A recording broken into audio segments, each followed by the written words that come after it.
আজকের নিবেদন গয়নার নবজন্ম, কলমে ঝুমা ভট্টাচার্য।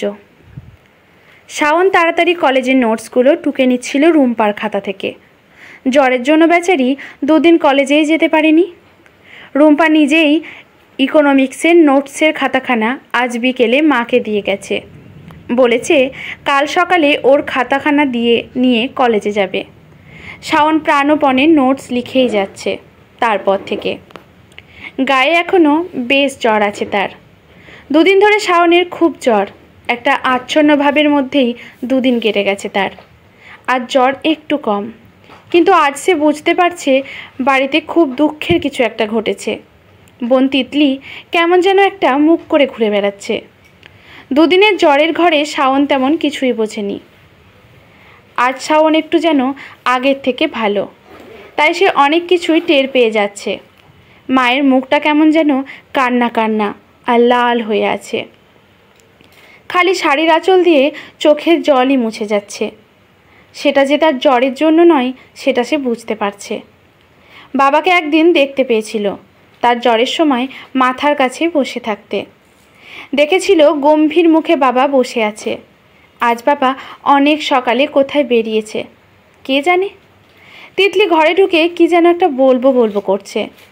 শাওন বলল, কি হয়েছে রে? তিতলি বলল, পরশু রাতে আগুন লেগে আমাদের দোকানটা পুড়ে ছাই হয়ে গেছে। শাওনের মাথায় আকাশ ভেঙে পড়ল। গাজনতলার নতুন বাজারে ঢুকতেই ওদের জমজমাট দোকান, দুর্গামাতা ইমিটেশন কর্নার, যেন জল জল করে। কি নেই তাতে, ইমিটেশন কত গয়না সেখানে। এছাড়াও সিঁদুর, আলতা, শাখা, পলা, টিপের পাতা, মেহেন্দি সব পাওয়া যায়। দোকানে পাকা দেওয়াল, টিনের চাল, দোকানের ভেতরে সাদা রং করা। উজ্জ্বল আলোয় গয়নাগুলো ঝলমল করে সব সময়। ইদানিং বাবা প্রচুর ইমিটেশন গয়না এনে সাজিয়েছে দোকানটা। এই জন্য বাঁশ আর প্লাস্টিক দিয়ে দোকানের সামনেটা একটু বাড়িয়ে নিতে হয়েছিল। বাবার অন্য কোনো কাজ থাকলেও শাওনও অনেকবার দোকানে বসেছে। শাওন খুব ভালো মেহেন্দি লাগাতে পারে বলে কেউ কেউ ওদের দোকান থেকেই মেহেন্দি কিনে ওকে দিয়ে হাতে লাগিয়ে নিত। শাওনের কিছু পয়সাও রোজগার হতো এভাবে। এখন রান্নাঘরে গেল শাওন ধীরে ধীরে। তার মা কেমন করুণ দৃষ্টিতে তার দিকে তাকিয়ে বলল, সব শুনেছিস নিশ্চয়ই তিতলির থেকে? কি হবে বলো তো মা? আবার নতুন করে ঘর তুলে দোকান সাজানো কি হবে? আর কত টাকার মাল পুড়ে গেল। আগে জানতে পারলে মাল বাইরে করে নেওয়া যেত। মহাজন আর ধারে মাল দেবে না, অনেক টাকা বাকি। শাওনের চোখে জল এসে গেল। দোকানটা যেন চোখের সামনে ভাসছে। ডান দিকে দেওয়ালে সাদা পাথরের দুলগুলো মনের মধ্যে জল জল করছে। কলকার মতো দেখতে দুলজোড়া ভেবেছিল নিজের জন্য রেখে দেবে। বাঁ দিকের দেওয়ালের নেকলেসের সেটগুলো যেগুলোর দিকেও মুগ্ধ হয়ে তাকিয়ে থাকতো। বিস্কুটের মতো দেখতে নেকলেস সেটটা ওকে টানতো, এমন সুন্দর তার কারুকাজ। শাওন কতবার মেহেন্দি আঁকতে গিয়ে তাতে গয়নাগুলোর ডিজাইন করে দিয়েছে। শাখাগুলোর লতা পাতার ডিজাইন এখনও চোখের সামনে ভাসছে। কাঁদতে কাঁদতে শাওন বলল, কিছু বাঁচেনি মা? শাওনের মা বলল, কয়েক জোড়া পলা ঠিক আছে, বাকি সব শেষ। ওতে কি হবে? শাওন বলল, দোকান ঘরটা আর তোলা যায় না মা। শাওনের মা অন্যদিকে তাকিয়ে বলল, কি করে হবে? হাতে কোনো টাকা নেই। অনেক টাকার মাল তুলেছিল তোর বাবা, এবার জমানো টাকাও ঢুকে গেছিল। শাওন চটিজোড়া পায়ে গলিয়ে দোকানের দিকে হাঁটা লাগালো। দোকানের সামনে দাঁড়িয়ে মাথাটা ঘুরে গেল, ঠিক যেন পোড়া স্তূপ। ধীরে ধীরে পা চালিয়ে বাড়িতে এসে ঢুকলো শাওন। শাওনের বাবা হাঁপাতে হাঁপাতে ঘরে ঢুকে তার রাখা একটা গামছা দিয়ে মুখ মুছে বলল, একটু জল দাও তো। বিনয়ের কাছে গেছিলাম কিছু টাকার জন্য। ও বলল সামনে মাসে ওর মেয়ের বিয়ে, এখন টাকা দিতে পারবে না। পীতাম্বরের কাছেও গিয়েছিলাম, পীতাম্বরের ছেলে রোলের দোকান খুলেছে, ওর নিজেরই টাকার দরকার। তারপর বাবা শাওনের দিকে তাকিয়ে বলল, সব নিশ্চয় শুনেছিস। মা কি থেকে কি হয়ে গেল? শাওনের মা দুটো বাতাসা শাওনের বাবার হাতে দিয়ে জলের গ্লাসটা টুলের ওপর রেখে বলল, চিন্তা করো না গো, ভগবান আছেন, কিছু একটা হবেই। যাই, বাড়িগুলো দিয়ে রোদ উঠছে। শাওনের মা বড়ি দিতে ওস্তাদ। বড়ির প্যাকেট বানিয়ে চেনা কয়েকটা দোকানে রেখে আসে, বিক্রি হয়ে যায়। আশেপাশের কয়েকটা বাড়ি থেকেও ওর মায়ের কাছ থেকে বড়ি কেনে। ওদের কিছু পয়সা আসে ঘরে। শাওনও ওর মায়ের থেকে বড়ি দেওয়া শিখে গেছে। যেদিন বড়ির ভালো অর্ডার থাকে, শাওনও ওর মায়ের সাথে হাত লাগায়। শাওনের বাবা বাতাসা খেতে খেতে বলল, আর বড়ি কত টাকার মাল জ্বলে গেল? পানু বলেছিল এটা ষড়যন্ত্র। আমার দোকান জমে উঠেছে, এটা অনেকেই সহ্য করতে পারছিল না। শাওন ওর বাবার দিকে তাকিয়েছিল। বাবা জল খাচ্ছিল, কি দুঃখী দুঃখী মুখ করে।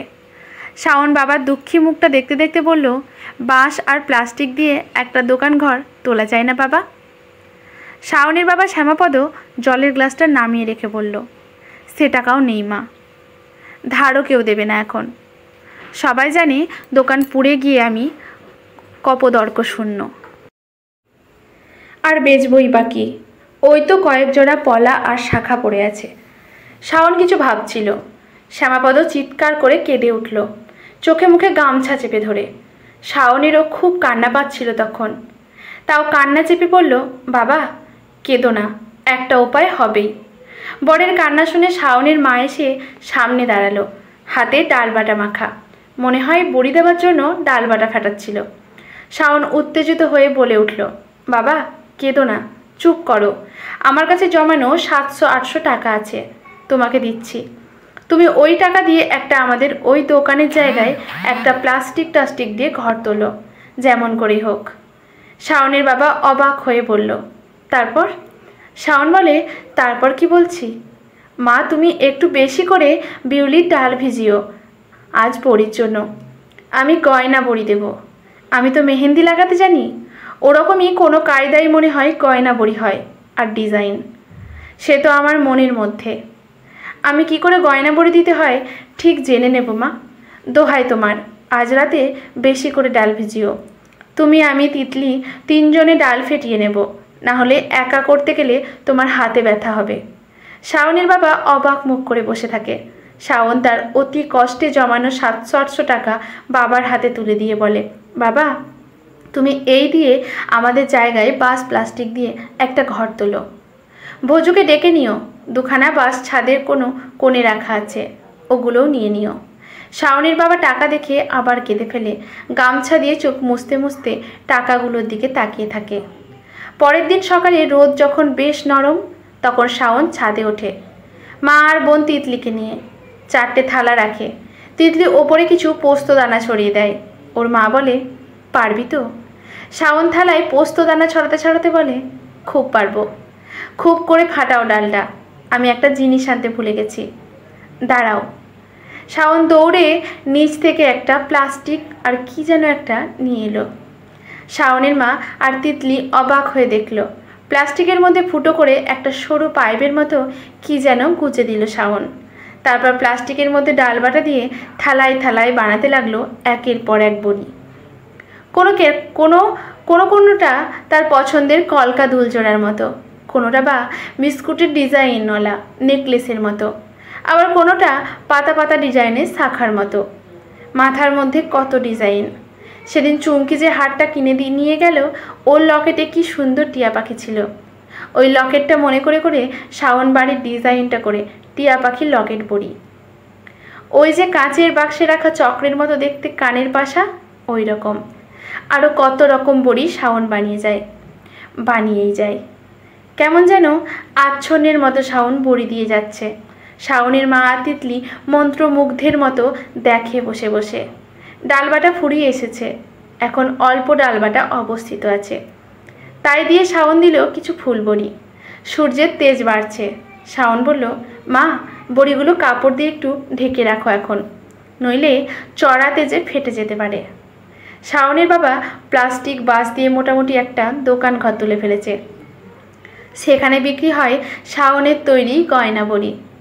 দোকানে আসলে গয়নাই নাই বা রইল, সেখানে শাওনের তৈরি গয়না বড়ি নিজ মর্যাদায় বিরাজমান।